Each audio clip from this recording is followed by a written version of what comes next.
गम ने हंसने न दिया, गम ने हंसने न दिया, जमाने ने रोने न दिया, इस उलझन ने चैन से जीने न दिया, थक के जब सितारों से पनाह ली, नींद आई तो तेरी याद ने सोने न दिया।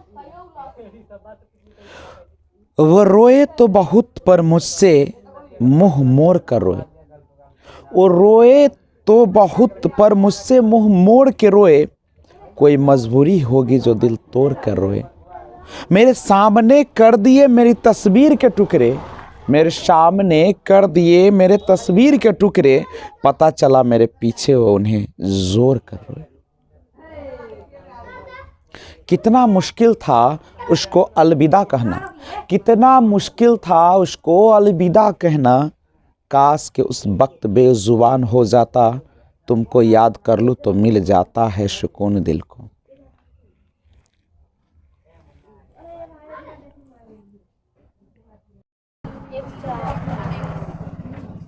हेलो फ्रेंड्स, आपका एक बार फिर से स्वागत है लर्नर एज बाय VRP के माध्यम से। और आज हम लोग लेकर आए हैं आपके सामने बायोलॉजी के तहत मानव शरीर के तंत्र। क्योंकि आपको पता है कि मानव शरीर जो होता है हमारे जीवन का सबसे महत्वपूर्ण अंग है और हमारे शरीर का हर एक पार्ट्स का, हर एक अंग का अपना एक कार्य होता है। तो आज हम लोग देखने चले हैं मानव शरीर के तंत्र। सबसे पहले जानते हैं कि मानव शरीर में कौन कौन से तंत्र होते हैं। तो ध्यान रखिएगा, आप पिक के माध्यम से भी आप समझ सकते हैं इसे। सबसे पहले मानव शरीर के हम तंत्र की बात करें तो एक पार्ट है जिसको बोलते हैं पाचन तंत्र, डाइजेस्टिव सिस्टम, जिसके माध्यम से हम भोजन का पाचन करते हैं। और दूसरा होता है श्वसन तंत्र, जिसके माध्यम से ऑक्सीजन ली जाती है और कार्बन डाइऑक्साइड को छोड़ी जाती है। और तीसरा जो सबसे महत्वपूर्ण होता है जिसका नाम है तंत्रिका तंत्र, जो आपके सारी सूचनाओं को कहाँ पे मस्तिष्क तक पहुंचाने का काम करता है। अगर आपके पैर में कांटा चुभता है तो कैसे पता चलेगा, यह तंत्रिका तंत्र के माध्यम से चलेगा।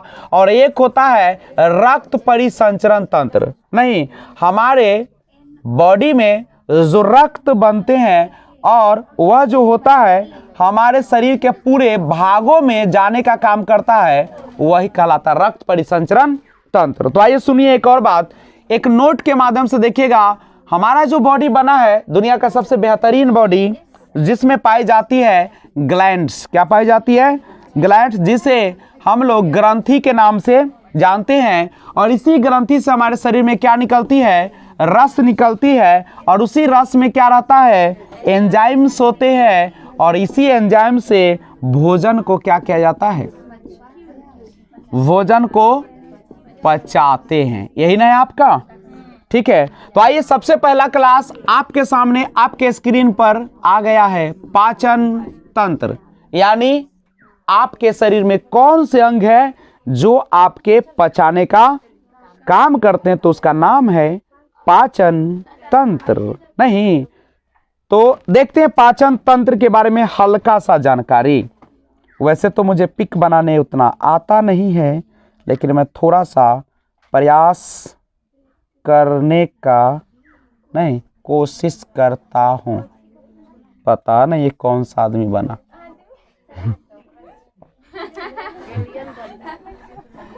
चलिए, तो मान लीजिए यहाँ से दो नलियाँ, यहाँ से कितने नलियाँ आती है? दो नलियाँ आती है। एक होता है, एक कौन सा होता है?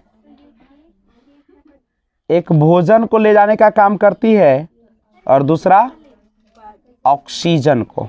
नहीं, और ये जब जाता है कहाँ पे? हमारे आमाशय में। नहीं, ये जाता है हमारे आमाशय में जाती है। ये हमारा कौन चीज़? आमाशय, स्टोमक है। ठीक है, और इसी आमाशय से जुड़ी होती है एक और पार्ट्स,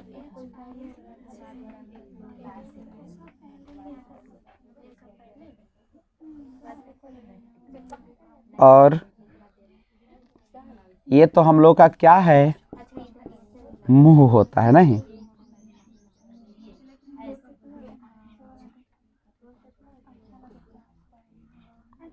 और यह जो इस यहाँ पे रहता है यही लीवर होता है। यही क्या होता है? लीवर या कृत होता है।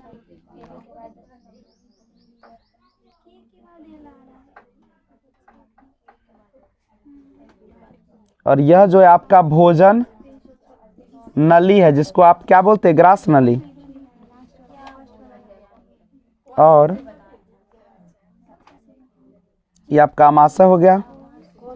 अमाशय के जस्ट बगल में एक पार्ट्स होता है जिसको हम लोग बोलते हैं अग्नाशय। अग्नाशय बोलते हैं।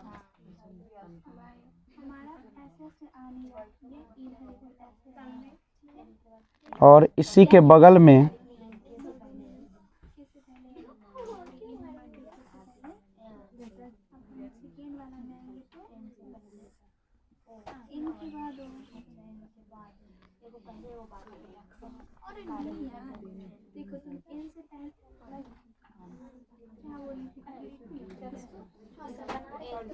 यहाँ पे होता है गुदा। इसके बगल में रहता है मलाशय।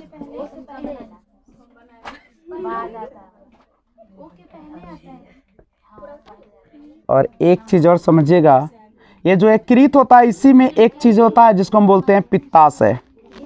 पित्ताशय मतलब पीत जिसको आप बोलते हैं, जो पूरे, अगर मान लीजिए कोई आप चिकन को काटते हैं और पित्ताशय अगर रह गया तो पूरा भोजन तीखा हो जाता है, या मछली का भी, तो इसी में रहता है पित्ताशय। यहाँ पे सबसे नीचे गुदा है, उसके बगल में ऊपर मलाशय होता है।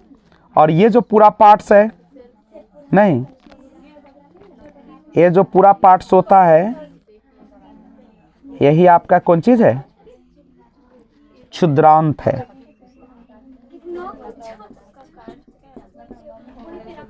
क्षुद्रांत नहीं, सब पचाने का काम ही करता है। अमाशय में दो पार्ट्स होते हैं, एक छोटी और एक बड़ी आंत। तो सबसे पहले इसका स्क्रीनशॉट लीजिए, फिर बात करते हैं। तो ध्यान दीजिएगा, पाचन तंत्र के बारे में जानिएगा। पाचन तंत्र नाम से लग रहा है पाचन तंत्र माने क्या? पचाने वाला। देखिएगा, पाचन तंत्र मुख्य रूप से जो काम करेगा वह खाना को पचाने का काम करेगा। अब ध्यान दीजिए, खाना का पचाने की क्रिया सबसे पहले जो प्रारंभ होती है वह कहाँ से हो जाती है? मुंह से होती है। और हमारे मुंह में क्या रहता है? लार रहता है। और यह जो लार होता है इसमें क्या रहता है? इसमें टाइलिन नहीं नामक एंजाइम होता है। इसमें क्या रहता है? टाइलिन नामक एंजाइम होता है। नहीं, जो क्या करता है? जो स्टार्च का पाचन करता है। स्टार्च का पाचन पूछेगा कि स्टार्च का पाचन कौन करता है? एंजाइम। कौन सा एंजाइम? टाइलिन। कहां पे होता है? मुंह के लार में होता है। ठीक है, यानी कहने का अर्थ होता है कि जो स्टार्च होते हैं ना, कौन होते हैं? स्टार्च जो होते हैं, जिसको हम लोग हिंदी में क्या बोलते हैं? स्टार्च को मांड बोलते हैं ना। तो इसको किस में बदल देता है? ग्लूकोज में चेंज कर देता है। ठीक है, ग्लूकोज में इसको बदलने का जो काम करता है यही करता है, माल्टोज को नहीं।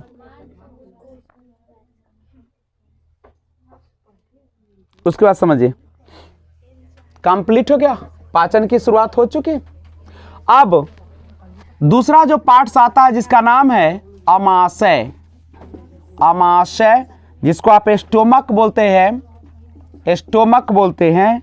ठीक है, अच्छा, आपका जो अमाशय है, आपका जो बड़ी आंत है या छोटी आंत जो है, तो इसमें बड़ी आंत में यानी अमाशय में भोजन कितने घंटे तक रहता है? लगभग 4 घंटे तक रहता है। यानी जब आप भोजन करते हैं तो लगभग 4 घंटे तक अमाशय में रहता है और उसी का क्या होता है? पाचन हो जाता है नहीं। और एक बात और समझिएगा, जो अमाशय के दीवार होते हैं उस दीवारों पर क्या रहता है पता है? गैस्ट्रिक ग्रंथियां होती है।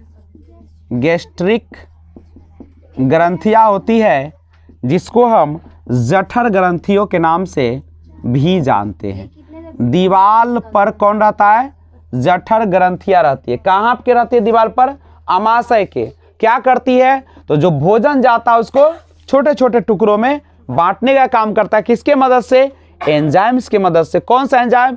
गैस्ट्रिक एंजाइम्स या ग्रंथियां इसी से निकलती है। अब यहां से जो हमारा गैस्ट्रिक रस होता है जिसको आप कह रहे हैं जठर, इसी ग्रंथि से निकलती है जठर रस। और जठर रस में 3 रस निकलते हैं, ठीक है। एक होता है हाइड्रोक्लोरिक, एक होता है पेप्सिन, और तीसरा जो रस होता है उसका नाम है रेनिन, ठीक है। ये कहाँ? पेट के जैसे ही खाते हो ये काम करना शुरू करता है, ठीक है। तो सबसे पहले HCl का काम है भोजन के जीवन को नष्ट करना। भोजन के जीवन को, मान लीजिए आपने कच्चा मछली को खा गए तो सबसे पहले रस क्या कर देगा? उसको नष्ट कर देगा, मतलब उसकी जान ले लेगा, मर जाएगा बेहोश होके, ठीक है। और पेप्सिन का क्या काम है सो समझिए। तो पेप्सिन जो होते हैं यह क्या करते हैं? प्रोटीन को बदल देते हैं पेप्टोन्स में, ठीक है। प्रोटीन को पेप्टोन्स में जो बदलते हैं, बदलते हैं ना, बदल देते हैं, ठीक है।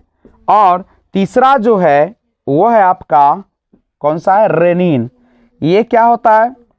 तो आप कह सकते हैं इसको हम बोलते हैं कैल्शियम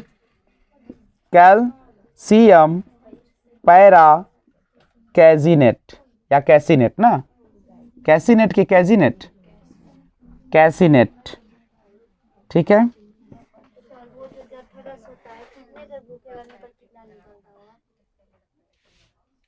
उसको समझिए पहले क्वेश्चन को बाबू। भोजन 4 घंटे तक रहता है तो 4 घंटे तक वो काम करता है।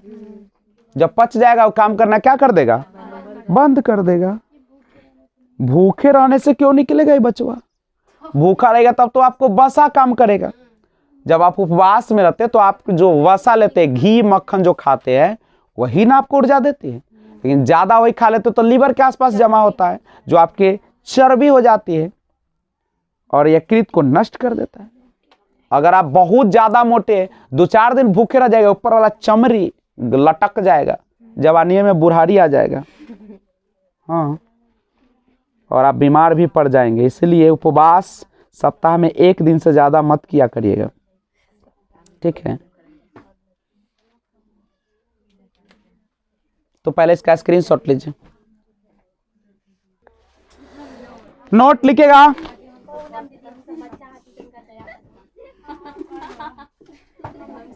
लिखेगा पित्त रस जिसको इंग्लिश में बाइल डस्ट कहा जाता है। पित्त रस का श्रवण जो होता है, श्रावण निकलता है, वह कहां से पता है आपको? लीवर से निकलता है, यकृत से होता है, यकृत से होता है। और ये जमा कहां होता है पित्त रस? पित्ताशय में, और पित्ताशय में जमा होता है। बस इन चीजों को माइंड में क्या कर लीजिएगा? बैठा लीजिएगा। अब आता है तीसरा चीज पढ़ते हैं जिसका नाम है पक्वाशय। पक्वाशय जानने के लिए पहले इस चैनल को सब्सक्राइब कीजिए और बेल आइकन को ऑल पे प्रेस कीजिए। चलिए, पक्वाशय। पक्वाशय दूसरा है, सॉरी, पक्वाशय में पाचन। पक्वाशय में पाचन, तो इसको लिखे, मैं लिखाता हूं। पक्वाशय में पाचन कैसे होती है? लिखा है, लिखे। जैसे ही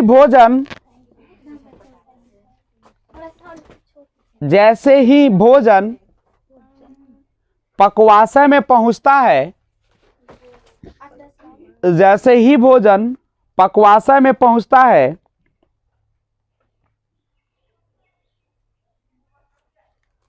सबसे पहले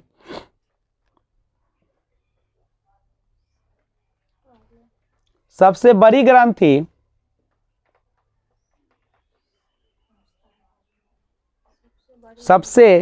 ग्रंथि लीवर यानी यकृत से निकलने वाली पित्तरस, यकृत से निकलने वाली पित्तरस भोजन में मिल जाता है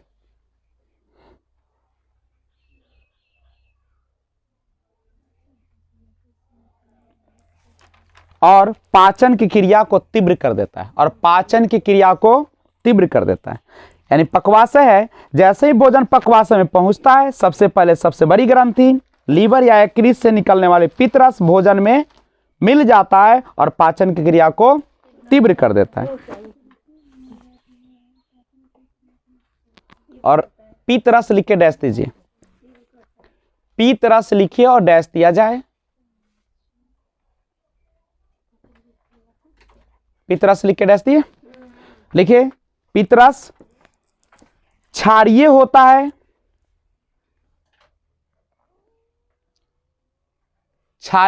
है, जो भोजन को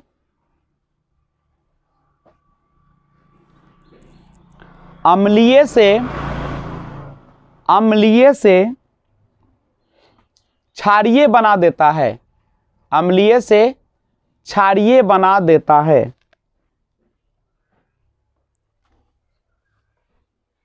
पीएच बराबर 7.7। पीएच मान इसका कितना होता है? 7.7। पीएच लिखे बराबर दीजिए 7.7। रंग पीला, रंग इसका कैसा होता है? पीला। तो आगे बढ़े और अब हम लोग बात करेंगे अग्नाशय। अग्नाशय में पाचन, ये सब कौन सी आंतें पता चल रहा है? अग्नाशय में पाचन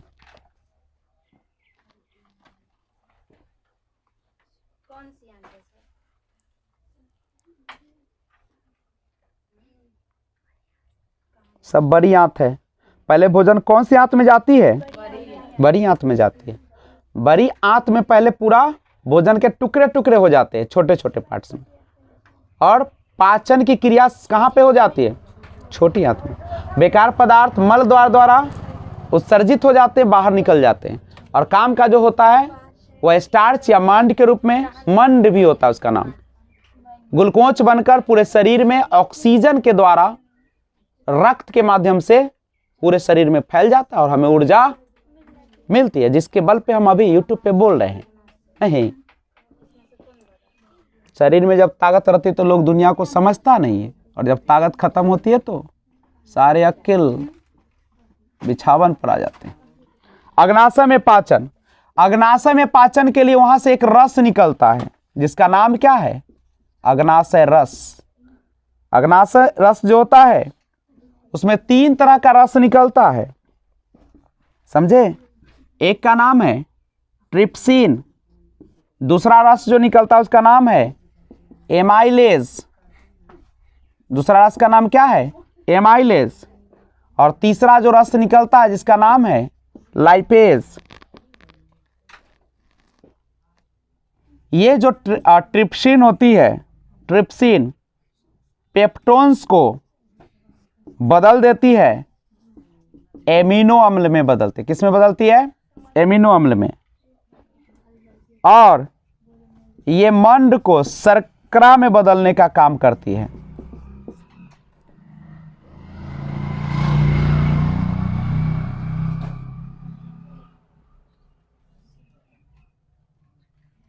और ये जो लाइपेज होती है यह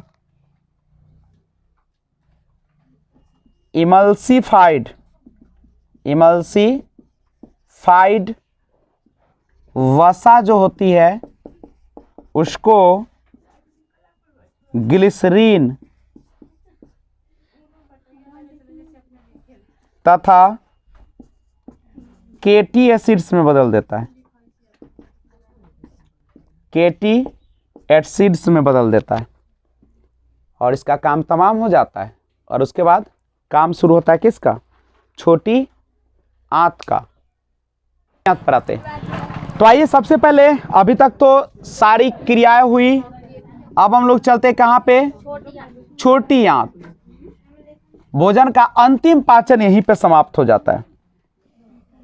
याद रखिएगा, सबसे ज्यादा समय तक भोजन कहाँ रहता है? सबसे ज्यादा समय तक रहता है बाबू इसी में, छोटी आंत में। और छोटी आंत में पाचन की क्रिया क्या हो जाती है? पाचन की क्रिया पूर्ण होती है। यहीं पे पाचन की क्रिया क्या हो जाती है? पूर्ण। और याद रखिएगा, इसका जो दीवार होता है छोटी आंत का, दीवारों से एक यांत्रिक रस निकलता है, यांत्रिक रस निकलता है। लेकिन ये बहुत सारे इरेप्शन है, माल्टोस है, सुक्रोस है, लैक्टेस है, लाइपेज है, बहुत सारे निकलते हैं। लेकिन हम लोग उसे उतना डिटेल में अभी पढ़ेंगे नहीं पढ़ेंगे। एक चीज़ पढ़ लीजिए, वह है यूरिया का जो निर्माण होता है वह कहाँ पे होता है? यूरिया का जो निर्माण होता है लीवर से होता है। लीवर बोले तो यकृत से होता है, से होता है। याद रखिएगा, यूरिया का निर्माण इसी से होता है। और जब भोजन पच गया तब क्या होगा उसका? अपशोषण। अपशोषण किसे कहते हैं? तो पचे हुए भोजन का रक्त में पहुंचना। पचे हुए भोजन का कहाँ पहुंचना? रक्त में पहुंचना क्या कहलाता है? अवशोषण कहलाता है। समझे? और लास्ट में और बढ़िए तो अब होगा स्वांगीकरण। स्वांगीकरण क्या है? अवशोषित भोजन जो ब्लड में क्या हो गया? फैल गया, तो उसी को तो अवशोषण कहते हैं। अवशोषित भोजन का शरीर में उपयोग लाना। अब शरीर में उपयोग में लाया जाए कि नहीं? जब रक्त में गया पचा हुआ भोजन, तो वह भोजन अब क्या करेगा? उपयोग में भी तो आएगी। उसी को हम लोग क्या कहते हैं? स्वांगीकरण कहते हैं। समझे? और अब क्या होगा? उसके बाद पाचन में जो भाग लेते हैं बहुत सारे अंग होते हैं नहीं, और जो पचा हुआ भोजन होता है वो तो हमारे शरीर में उपयोग में आ जाती है, और उसमें जो सिट्ठी बचता है बेकार की पदार्थ, वो मल द्वार के द्वारा बाहर शरीर से निकल जाते हैं। तो इसी के साथ आज का क्लास यहीं पर समाप्त करते हैं और फिर मिलेंगे अगले वीडियो में। वीडियो अच्छा लगा तो लाइक कीजिए, नए व्यूअर्स है तो सब्सक्राइब कीजिए और बेल आइकन को ऑल पे प्रेस कीजिए, ताकि जब भी वीडियो अपलोड करूं सबसे पहले आपको नोटिफिकेशन मिले। Thanks for watching, keep watching. जय हिंद, जय भारत,